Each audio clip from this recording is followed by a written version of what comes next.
a lot of the work that we've done, particularly over the last 18 months, is really being distilled into some of the scenarios that we're going to talk you through today. And we've analysed about 14 different crisis events from different corporate events that have occurred in Australia and New Zealand over the last 18 months as part of this presentation. And these are also forming part of my book called Boom or Bust, Survive and Thrive During Crisis, which is launching in November. So if you'd like to get on board with that and pre-register, just email me at grant@leftofboom.com.au and you'll hear some of those stories and some of the interviews with people like Shane Fitzsimmons and Matt Gill from Beaconsfield Mine, and amazing people that have led through really difficult and challenging situations. And I've got the utmost respect for people in the room that are responding to these types of events, and then anyone else who finds themselves confronted by these types of crises. And crises are often like a fire.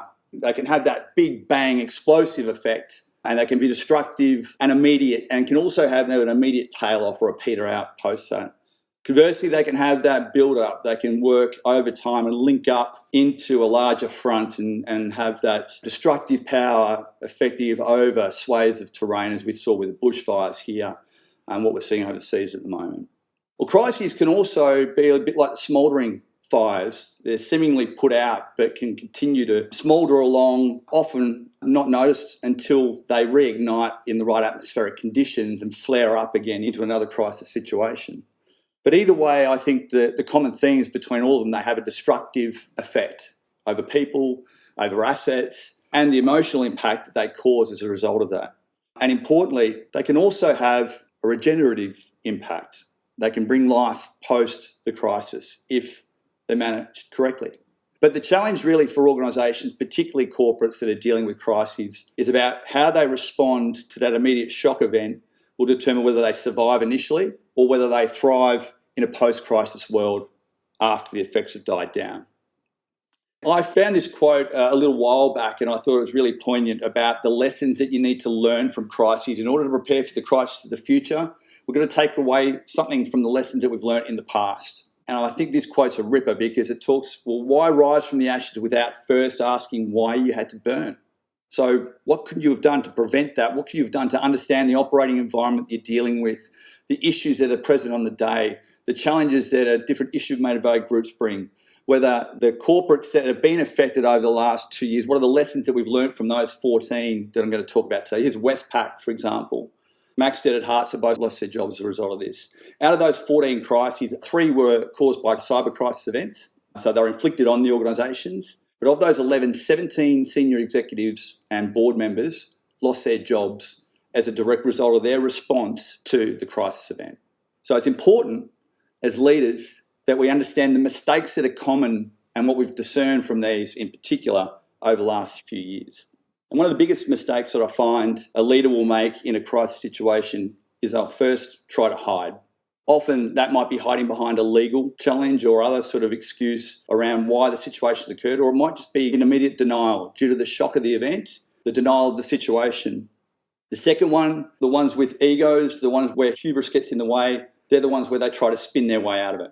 Rather than actually assuring stakeholders, they try and spin their way through it. And the last, probably the third biggest and one of the most common ones that we've seen, particularly across these types of events, is the refusal to acknowledge an error in their ways and apologise for the situation that they've caused.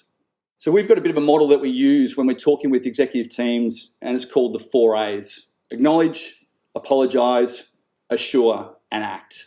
So acknowledging is about acknowledging, obviously, the situation you're dealing with, the problem that's being caused by you or the situation that you've been a part of.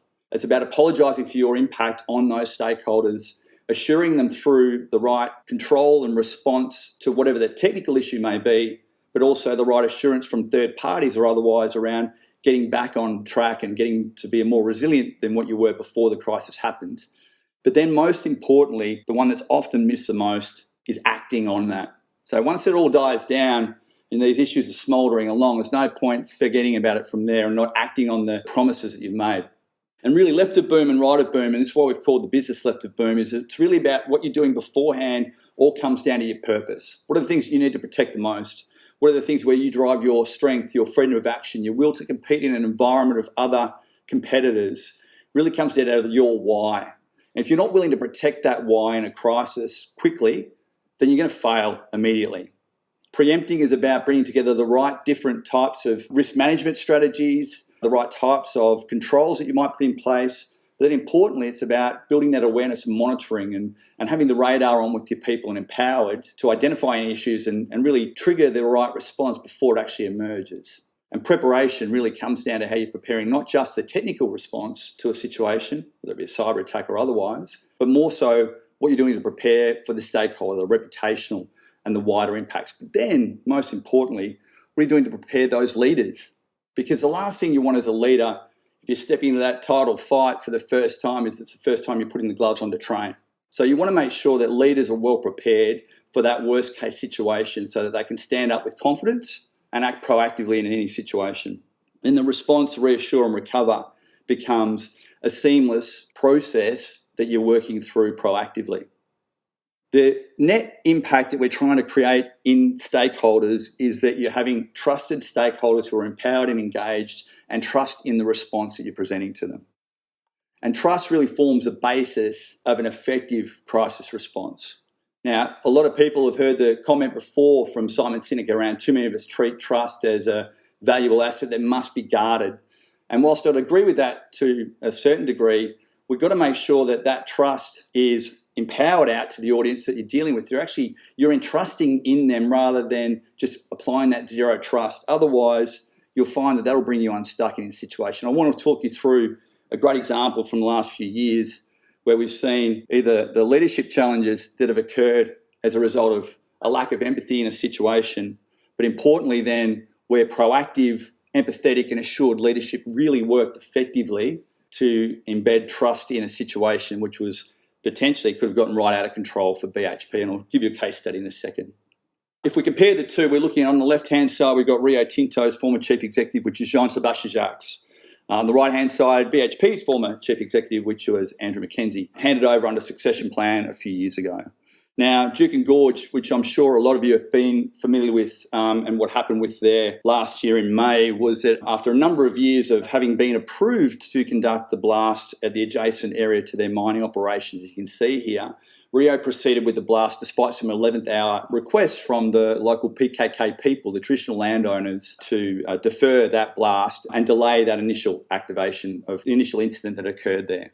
The reason why they did that was because there'd been identification of a number of artefacts which made that whole cave system a lot more significant than what they originally thought in 2013. So it was a reasonable request, but equally, Rio had already laid the explosives and it was unsafe to leave them laying dormant, is what the explanation was at the time. So therefore, they proceeded with the blast regardless. Now, the net result, as we saw, was that on the last minute, they tried to pause it. 24th of May, the site was destroyed. And immediately, the PKKP released a statement saying the following: "Our people are deeply troubled and saddened by the destruction of these rock shelters and are grieving the loss of connection to our ancestors as well as our land."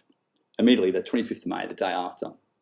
2 days later, local CEO of the Iron Ore Chief in WA, Chris Salisbury, released the first statement. So a few days later, whilst this had already blown up, "We're sorry the recently expressed concerns the Putakunti, Kuruma and Pitakura people did not arise through engagement that had taken place over many years." So let's just pause on that one for a moment. Not a great apology. Basically deferring the blame for the incident onto the PKKP and not acknowledging the distress that they'd caused and the concerns that they'd been raising and acknowledging the questions that had been asked of them at that point in time. Pretty poor apology. Follow on from there is a follow-on statement for the 31st, so 6 days later, this time acknowledging and paying respects and acknowledging the distress that was caused and apologising. Still a little bit too little too late. Internally, it blew up. Staff members recorded a meeting where they'd certainly raised their concerns with their leadership teams and were really concerned about what was going on with the outward-facing response to the communities in which they were operating and working. And that caused a bit of shame, I suppose, for those people that worked for the organisation at the time. Which then finally led to somewhat 2 weeks later, the full statement coming through from Jean-Sébastien Jacques, who was the global CEO of Rio Tinto, which said the following: "We're very sorry for the distress we've caused at PKKP in relation to Duke and Gorge, and our first priority remains rebuilding trust with the PKKP." Now, too little, obviously way too late. From there, they initiated an internal investigation, 19th of June, internally conducted by one of the board members, Michael Lestrange. JSJ follow-up apology on the 4th of August, because by this stage, institutional shareholders were really going hard on Rio about their response to the whole situation and their response publicly to what had occurred. Board review, which was published early and released early, saying that there's no single fault or error or individual error. But subsequently, JSJ, Simone Niven, who was the head of corporate affairs and communities, and Chris Salisbury, who was the local CEO for Iron Ore, each lost their jobs. And subsequently, we've seen the chairman resign just last month. I think it was where he finalised there. So you can see it was a really poorly handled situation, which really hurt them on a number of fronts. And it really came down to that acknowledging too late, not activating the right level of response. The apologies we saw failed initially and then was too late and too little. Internal versus external review wasn't really given the appropriate assurance around response efforts and commitment to doing something right, versus the actions were really not following through at all. And there was a lack of unified response between the board and the executive teams in that instance. Now, in those 11 events out of the 14 we spoke about before, all of those where the 17 executives lost their jobs, one of them was this scenario here, all of them were due to a poor crisis response. All of them. So they didn't acknowledge, apologise, assure or act to respond to the situation. Now let's compare that if we look at Samarco Dam for BHP, which was 5th of November 2015, a much different scenario. You know, we had a tailings dam failure for a joint venture mine, which was operated by the joint venture party Vale over in Brazil. You can see the destruction here. There's something like 19 people killed, 16 people injured, 60 million tonnes of tailings waste displaced into the Rio Tinto River. And you can see it's an environmental catastrophe that occurred here, along with hundreds of people dislocated from their homes. Now we compare the response there between John Sebastian with Rio, or Rio local as well, versus what BHP did in this instance. 5th of November at PM that happened, and they worked overnight to respond. 6th was their first response from Andrew Mackenzie, backed up straight away by deployment to Brazil to get over there on the ground and provide the right response support and relief support immediately. $1 billion package released immediately to support the people that were affected by the tragedy there.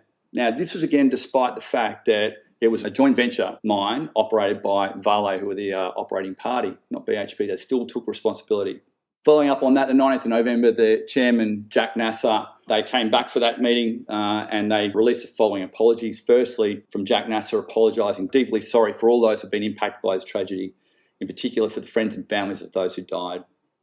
They also went on to say, and you notice the word commit was used strongly here.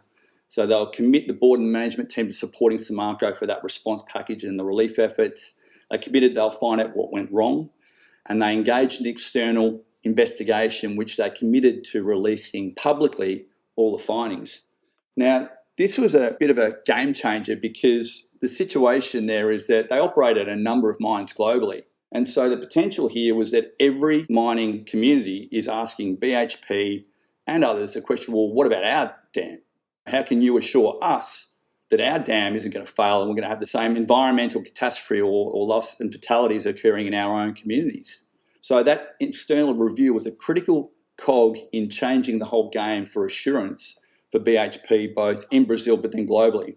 And the outcomes of that was that from a 4A's perspective, they acknowledged, they acted swiftly and assumed responsibility for the situation. They apologised unreservedly and quickly. They had an assured response with the deployment to country, the global response, the relief efforts that they initiated immediately. And then, obviously, the global tailings dam review put it into a third party's hands for release publicly around the assurance of those findings. And then finally, they acted in a unified, coherent front between the board and the executive team. Now, these things don't happen by accident. And from being involved in these sort of crisis rooms with executive teams and seeing the way they respond, they very rarely happen by accident. So preparedness is really the key. And you can see that they were very different in their response as a result. But importantly, the key difference between the leadership styles of the two was that empathy was really brought to bear in the whole response from BHP. The assurance was guaranteed through the work that they were doing, both on the ground, but then also with the external reviews. And then finally, they were proactive in everything that they were doing in response, which meant that they were trusted a lot more and basically kept their jobs. Now, not only that, but they did assure then the confidence of the stakeholders and shareholders in the business going forward. So that trusted impact was as a result of the work that they did left of boom and the work that they did right at Boom to proactively manage and work their way through the situation collaboratively with the communities that were impacted. So what I sort of say to people in these situations is remember the 4 A's. When you're looking at a situation, you're looking at acknowledging it through the right response and bearing the responsibility for it by apologising for your impact of it. But it's about then assuring your stakeholders that you're responding in the right way and reassuring them that you're going to recover in a way that was better than what happened beforehand. If you manage to do that, you can survive that boom or bust in any situation. And you can obviously then position yourself to potentially thrive in a post-crisis environment.